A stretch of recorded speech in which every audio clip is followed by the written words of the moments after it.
Hi guys, welcome to current affairs panda. दोस्तों, आप सभी ने अपना आरआरबी क्लरिकल का स्कोर कार्ड तो देख लिया होगा।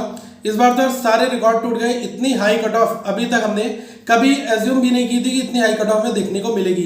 लेकिन आपने देखा कि कई जगह पर 75 से ऊपर की कट ऑफ यहाँ पर आ रही है। अब इसके पीछे का रीजन क्या है? उड़ीसा में तो सारे रिकॉर्ड टूट गए। 79.75 अप्रॉक्स 299% मार्क्स आप ला रहे हो, तब आप जाकर पेपर को क्वालिफाई कर पा रहे हो। ऐसा यहाँ पर हुआ है। अब ये क्या रीजन हो सकता है, मैं आपको अदर स्टेट्स का भी बताऊंगा। आप ये देखो कि कई जब हमारा ऑफिशियल नोटिफिकेशन आया था तो वहां पर वैकेंसी जीरो थी, या फिर नॉट रिपोर्टेड थी, या फिर वहां पर नंबर्स में दी गई थी। दोस्तों, ये क्लियर है कि जहां पर जीरो थी वो ऑलमोस्ट जीरो ही रही होंगी। जो नॉट रिपोर्टेड थी वो रिपोर्ट भी नहीं हुई और वो ऑलमोस्ट जीरो हो गई होंगी। अगर मैं उड़ीसा की बात करूं तो उड़ीसा में दो मेजर बैंक हैं। एक है आपकी उत्कल ग्रामीण बैंक, जहां पर 30 ओवरऑल वैकेंसीज रिपोर्ट की गई थी, और जो दूसरी थी वो थी उड़ीसा ग्राम्य बैंक, जहां पर एनआर था, मतलब नॉट रिपोर्टेड सिचुएशन था। तो ये क्लियरली यहां से दिख रहा है कि इतनी हाई कट ऑफ जाने के पीछे रीजन होगा कि वहां पर वैकेंसीज ऑलमोस्ट जीरो रिपोर्ट की गई होंगी। पहले स्टार्टिंग में नोटिफिकेशन आया तो वहां पर एनआर था, बाद में आईबीपीएस को अगर रिपोर्ट किया भी गया होगा तो दैट मीन्स जीरो किया गया होगा। दैट इज वाई यहाँ पर इतनी हाई कट ऑफ में देखने को मिली है।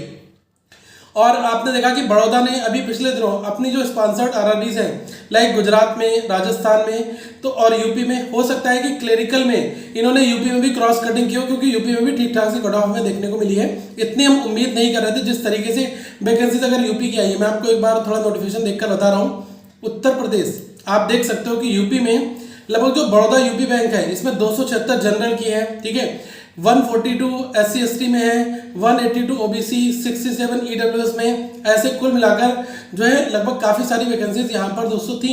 अब क्या इसका इम्पैक्ट यहाँ पर पड़ रहा होगा, ये हमें तब पता चलेगा जब प्रोविजनल अलॉटमेंट होगा। अभी तो कोई भी बैंक या फिर कोई भी आईबीपीएस ऑर्गेनाइजेशन आपको ये नहीं बताने वाला, क्योंकि एक आरटीआई के जवाब में उन्होंने ये वाली बात बताई थी कि हमारा जो प्रॉफिट है वो लो है। बैंक ऑफ बड़ौदा ने डिस्क्लोज किया था कि हम इस करंट रिक्रूटमेंट प्रोसेस में अभी हम इसको स्टॉप कर रहे हैं, तो उसका इम्पैक्ट यहाँ पर पड़ा है। अब दोस्तों, कंक्लूजन ये होगा कि जिन लोगों ने भी मेंस क्वालिफाई मतलब करने वाले हैं, मतलब प्री क्वालिफाई कर लिया, उनकी मेंस में एंट्री हो चुकी है, सारे रिकॉर्ड मेंस में ऑलमोस्ट टूट जाएंगे। क्योंकि सिलेक्शन किसका होगा? जो टॉप नंबर लेकर आएगा। अब 200 नंबर में से जो कट ऑफ की 130 128 जाती थी, मुझे लग रहा है कि कहीं ऐसा ना हो कि वही कट ऑफ, अगर पेपर ठीक ठाक से आ गया तो वही कट ऑफ आपकी 150 160 180 170 तक भी जा सकती है।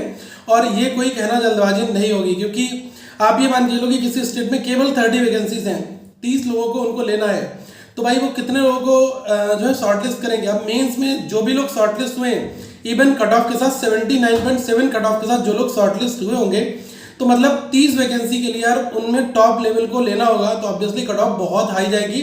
और पेपर जो पूरा बनाकर आएगा, मतलब ये सिचुएशन चल रही है, अगर पेपर आसान आ गया तो बहुत हैवी कट ऑफ में देखने को मिलेगी। और ये चीज फैक्ट है कि आप पेपर में ये समझ रहोगे कि जो लोग बिल्कुल एक्यूरेट बनाकर आए थे उनका ही दोस्तों सिलेक्शन यहाँ पर देखने को मिला है। 2-3 नंबर लोगों के इंक्रीज हुए। मैंने कई लोगों के कमेंट पढ़े कि कोई बोल रहा है कि मैंने 62 बनाया तो मेरा 64 स्कोर आ गया है, कोई बोल रहा है मैंने 69 बनाया तो मेरा 71 स्कोर हो गया है। तो ऐसी चीजें हुई है, नॉर्मलाइजेशन माइनर लेवल का है, लेकिन हाँ ये चीजें हो रही है। लेकिन मैं ऐसी उम्मीद बिल्कुल नहीं कर रहा था। अब आगे के लिए हमें यही सबक लेना है कि भाई पेपर कोई भी हो बहुत ही सीरियस तरीके से देना है, और आप ये भूल जाओ कि क्या एक्सपेक्टेड कट ऑफ होती है, क्या आगे का सिनेरियो होगा। क्योंकि जैसे जैसे आज राइट नाउ वैकेंसीज रिड्यूस हो रही हैं, तो ये आगे की जो जनरेशन, आगे के जो लोग एग्जाम देने वाले हैं, उनको समझना पड़ेगा कि पेपर में 80 आउट ऑफ 80 वो दिन दूर नहीं जब हमें 80 आउट ऑफ 80 भी कट ऑफ देखने को मिल जाए। तो मेरा ये कहना है कि अब आगे जो भी जिनका एग्जाम है वो अपना बहुत तरीके से ध्यान दें, अच्छी तरीके से करें। और आपका क्या कंसर्न था? मतलब काफी लोग तो बड़ा डेस्परेट हुए यार कि 750 रुपये ले लिए, क्यों फॉर्म भरवाया, रेवेन्यू कलेक्ट कर लिया, ये कर लिया वो कर लिया। देखो ऐसी फीलिंग आएगी क्योंकि आपने बहुत मेहनत की थी, और जो ऑलमोस्ट लोग पूरा पूरा पेपर बनाकर आए थे तो उनको ये चीज़ें देखने को मिली। चलो, लेकिन अब आगे के जो भी एग्जाम्स हैं उस पर और भी अच्छी तरीके से फोकस करो जो आपका है। आईबीपीएस क्लरिकल में ऐसा नहीं होगा, ठीक है। IBPS clerical is a different exam, इस तरीके का नहीं है, ठीक है। अब यहाँ पर क्या है कि हो सकता है वैकेंसीज रिड्यूस हो गई हो बाद में, तो कट ऑफ बढ़ गई, और इसके चांसेस दोस्तों ज़्यादा हुए। मेरा भी ऐसा ही मानना है, ठीक है। लेकिन एनआर वालों ने रिपोर्ट तो नहीं की, ये तो क्लियरली दिख रहा है, और जो वैकेंसीज थी उसमें ही सेल लगा दी होगी किसी ने। दैट इज वाई ये चीज़ हमें देखने को मिली है। बाकी आगे अगर कोई अपडेट या फिर कोई और आरटीआई वगैरह का खुलासा होता है तो आप सभी के साथ मैं शेयर करूंगा।